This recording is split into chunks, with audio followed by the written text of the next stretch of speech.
Shalom, shalom.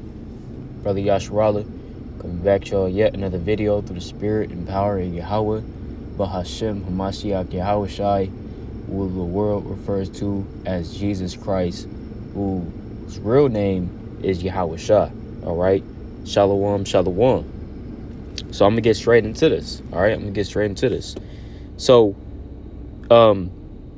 we've been going through First Maccabees. And so, we're going to go into, just a couple precepts within this chapter. First Maccabees chapter 4.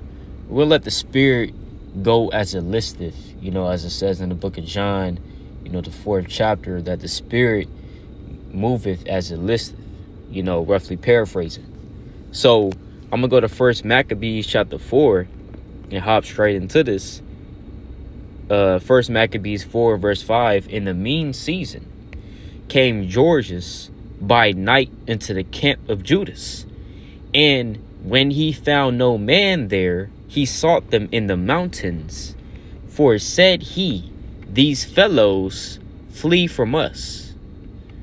But as soon as it was day, Judas showed himself in the plain with 3,000 men, who nevertheless had neither armor nor which had neither armor nor swords to their minds. So when it says they had neither armor nor swords to their minds, that's going into what? It's going to the GNT to kind of show forth what that actually means, right? So this is the same verse, same chapter, but in the Good News translation. Verse 6, at dawn, Judas appeared in the plain with 3,000 men, not all of them as well armored as they would have liked. So the GNT translates it as to say that these men that were with Judas did not have enough swords and shields as they would have desired to have or would have liked, right? And this relates to us in this truth, right? You may be in a camp and you may only have 5 brothers in your camp. Like for us, W5LA, we don't have a lot of brothers, okay? We don't have a lot. When you compare us to other camps, and again, we have a decent amount. We have about 5, 6, 5, 6, 7 solid brothers, on our end.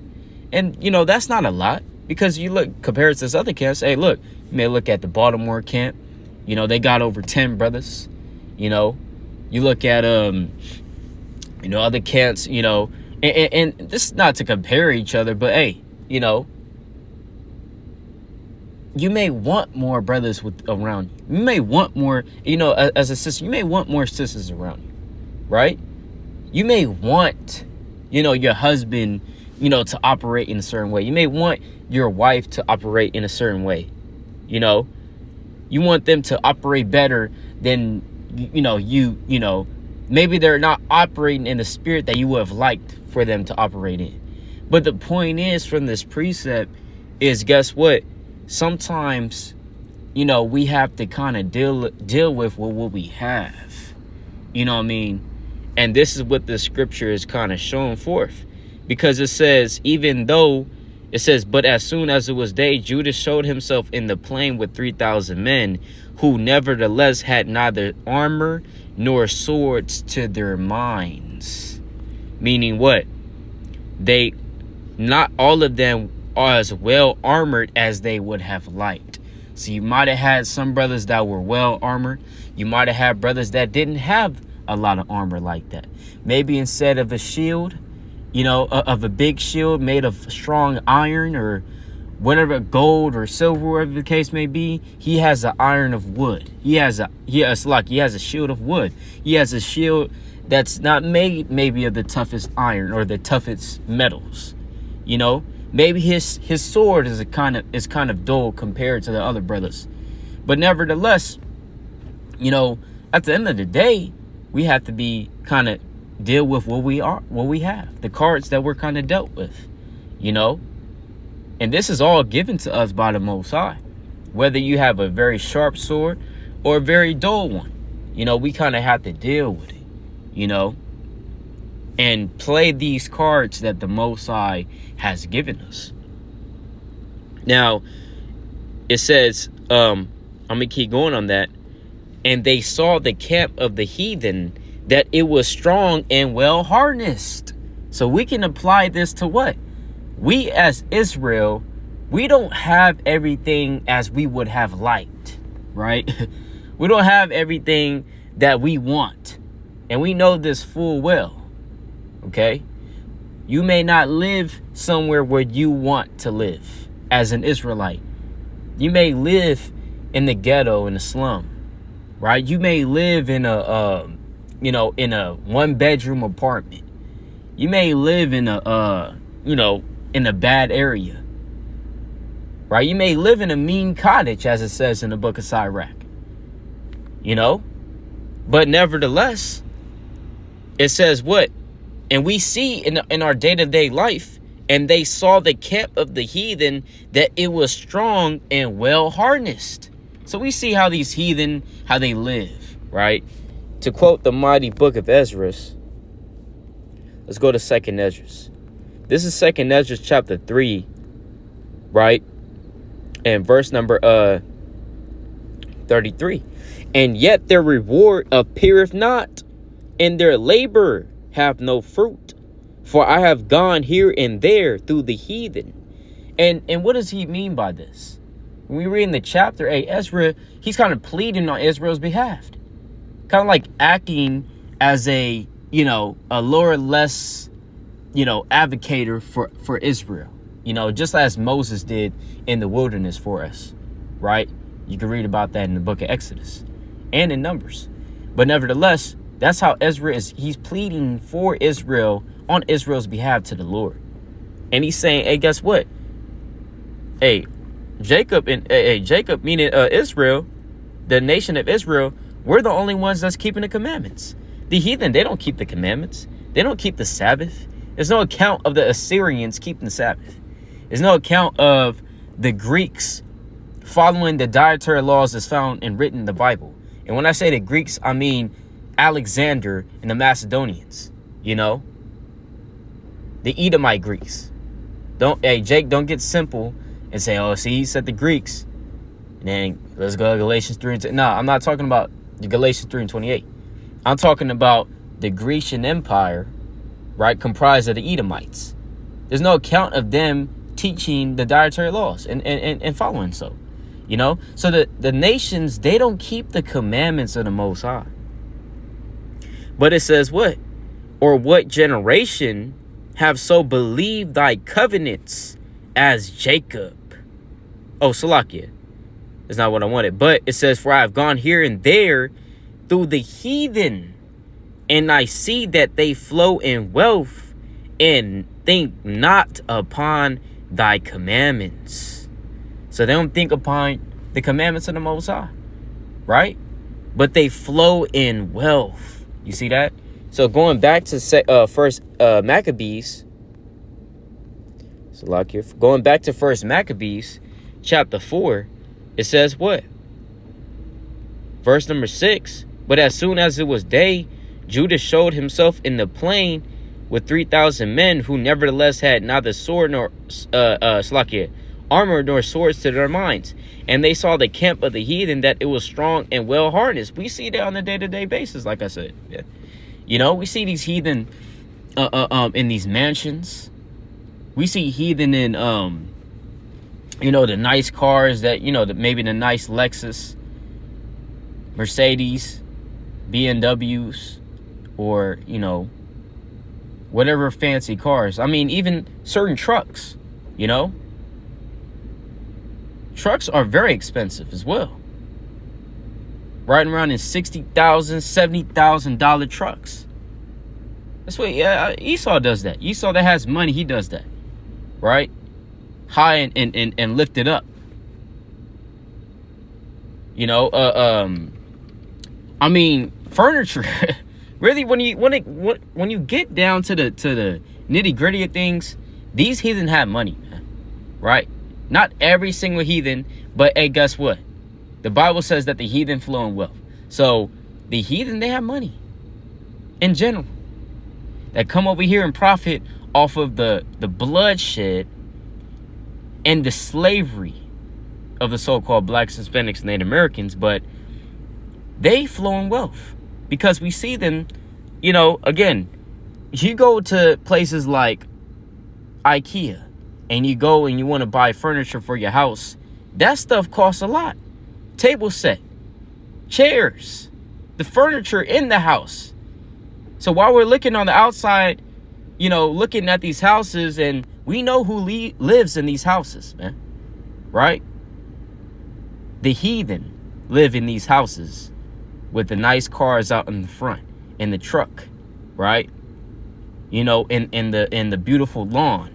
We know who lives in these houses.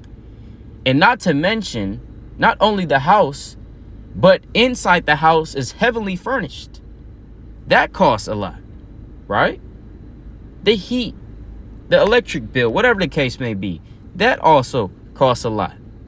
So all of this stuff, you know, ties into what? Them having the wealth. And we looking, as Judas did in his army, looking at the army of the heathen, how that they were what? Strong and well harnessed, and compassed round about with horsemen, and these were expert of war, right? So we may see and look at the multitude, and we may think in our mind, okay, we can never be able to prevail against them because look how much money they have. Look how much power and might these heathen have, man. They already have advantages. You know, if you are going to school as an Israelite in the truth, you're already at a so-called disadvantage on a physical level. And what I mean by that is, you know, you're not going to be necessarily going all out on the Sabbath, right? Because the Sabbath is the day of rest. So you studying throughout the week, but you don't necessarily study on the Sabbath because it's the Sabbath day of the Lord. You really studying the scriptures and getting in the spirit, you know, where, you know, we should be striving to do so. Hey, so that's already a disadvantage, you know. Hey, what else? You know, you may not want to be around the worldliness of the other students, right? As their spirit can hop on you, right? Their spirit of you know, contentions, lust, whatever the case may be, surfeiting, they hop on you if you're around them too long. So that's already a disadvantage because you may have to do it by yourself. So we're already at disadvantages at the workplace, school, whatever the case may be, on a day-to-day life in this world. But we have an advantage, which is having the Most High on our side. So it balances out. But nevertheless, it says, these were expert of war. And so, again, we may see these heathen, and they may be expert in what they do, right? They may have the upper hand. It may seem like they have the upper hand in terms of the physical, right? They have the money. They have the social status. They have the connections. They have, the skin tone, if you will. They have the looks, if you will. They have the ethnicity, right? Whatever the case may be. They have the white privilege. It says, then said Judas to the men that were with him, fear ye not their multitude, neither be ye afraid of their assault. Remember how our fathers were delivered in the Red Sea, when Pharaoh pursued them with an army. Now therefore let us cry unto heaven, if peradventure the Lord will have mercy upon us, and remember the covenant of our fathers, and destroy this host before our face this day, so that all the heathen may know that there is one who delivereth and saveth Israel. You see that? So Judas was exhorting the people. As I was saying in my previous video, Judas was handpicked by the Lord himself to be leader during this time. And this is a very, very good selection of the Lord. But nevertheless, Judas is exhorting his people, you know, his army, saying, look,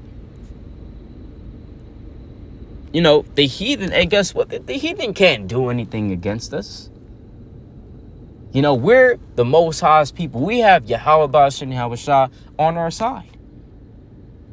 You know, and this type of attitude, this type of spirit we want to have is what we want to have in these last days, right? We want to strive to have the spirit of boldness, right?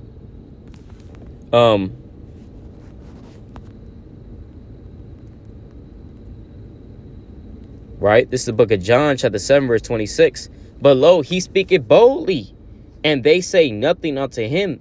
Do the rulers know indeed that this is the very Hamashiach? So, just as Judas did, Yahweh Shah did also.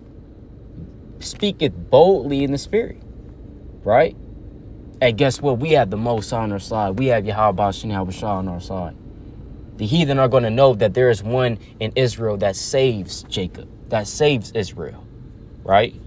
They're going to know Yahweh Ba'ashem Yahweh Shah. And that's a bold spirit. Because again, you may be, you know, if we always look on the physical, we may be intimidated by that. Intimidated by the car, the might, the power, the riches, you know? Intimidated by the fact that, hey, guess what? If you go to camp, it's only 3 of you out there. There's a whole multitude of heathen around you, right? They're shouting. It's all hell breaking loose. You're outnumbered, you know? You're outmanned. And we're outnumbered all the time. I mean, you go to the workplace, you're outnumbered. Because I can, you know, almost say for 100% certain for almost all of us that are in the truth, 90% of the time, we don't work with the people that we labor with. We don't work with, and when I say labor, I mean in this truth, bring the word out, right? You know, you going to work, hey, most of the time, you know, you're kind of by yourself in terms of how many people are in the truth at the job place, you know?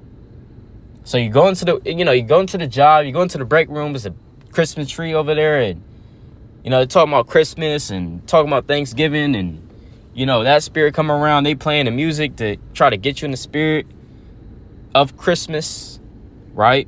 Of the holidays, so-called holidays. You know, they're taking stabs at you, or, you know, demon hop on them. They kind of vex you and get you out the spirit and try to get you fired. So then now you got to go through that long process of finding another job and getting your reputation stained. Now there's stigma in the job because somebody wants to challenge you over the Bible. And, you know, so, hey, you know, a lot of individuals go through hell, right? Because of, you know, being in this truth. So, and this is real, right? This is real. So again, we may be intimidated by the fact that people have the upper hand in this world. But, you know, just as the Lord said in John 18, I mean, you know, our kingdom or his kingdom is not of this world, right? This is John chapter 18, verse number 36. Yahweh shall answer, my kingdom is not of this world. If my kingdom were of this world, then will my servants fight, that I should not be delivered to the Jews. But now is my kingdom not from hence. So Yahweh Shah said, you know, hey, my kingdom is not even here, man. My kingdom's not here. Here we don't have a continuing city, but we seek one to come. So we can give a damn about if y'all have the upper hand here. Okay, yeah. But who's going to have the upper hand in the kingdom to come? You know, and that's really the question. All right. So, but nevertheless, when we discuss and talk about, you know, these heathen, or you can even apply this to people of our nation that have bowed their knee, have bowed the knee to the image of the beast. And what I mean by that is they put, you know, money over morals. You know what I mean? They profane the Sabbath for money, right? And what I mean by that is they're in the world. They don't care about this truth. They're going to chase the bag. They're going to chase, you know, the woman, whatever the case may be. And they don't care about this truth, man. Right? And they don't have any morals. And we see a lot of those type of people in the world, man. You know, We're around them. So it says, first Maccabees 4:12. I'm gonna start at verse 11 again. So that so all the heathen may know that there is one who delivereth and saveth Israel. So, at the end of the day, whether or not they have the upper hand, the Most High can still give us the victory, whether it's in this life or in the next. He can stay. Hey, guess what? You can serve the Most High. He can still give you that promotion. He can still give you that degree. He can still give you those good grades. He can still give you, that bonus, right? Again, it's a balance in this thing, Just because we're in the truth doesn't mean that we're always going to be catching hell every single day.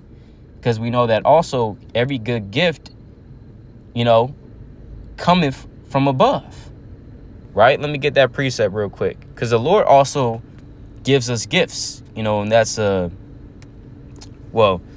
another topic. But I'm going to just read this real quick. James chapter 1, verse 17. Every good gift and every perfect gift is from above. So the Lord can also gift you and reward you, not only in the life to come, but in this life as well. Like if you're a brother and you've been diligent, hey, the Lord can add unto you a virtuous woman, right? And that's a gift from the Lord, pursuant to the book of Sirach, chapter 26, verse number 14 on there, right? A silent and good loving woman is a gift from the Lord, and there is nothing so much worth as a mind well instructed, right? It says every good gift and every perfect gift is from above and cometh down from the Father of lights, with whom is no variableness, neither shadow of turning. You understand? All right.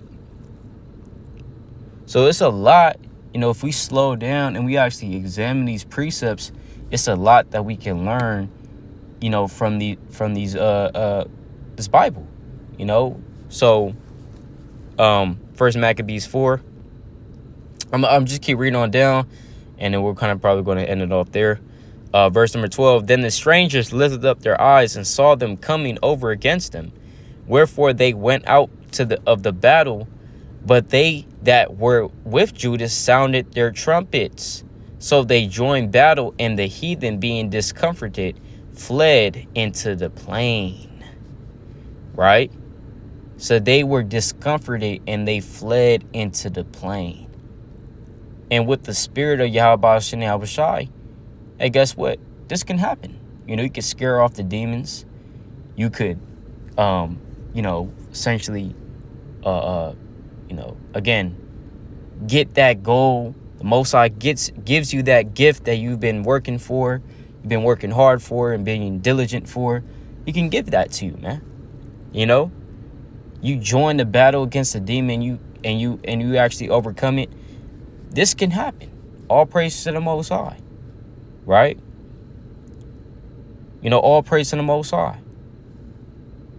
I'm gonna read this real quick, verse number 15. Howbeit all the hinmost of them were slain with the sword, for they pursued them unto Gazerah, and unto the plains of Idumea and Azotus and Gemnia, so that they there were slain of them upon a 3,000 men. Right? All praise to the Most High, man. So this Maccabees is not just Judas and his army just killing a whole bunch of people, right? It's deeper than that, man. And we have to see it for what it is. With that, all praise Yahweh.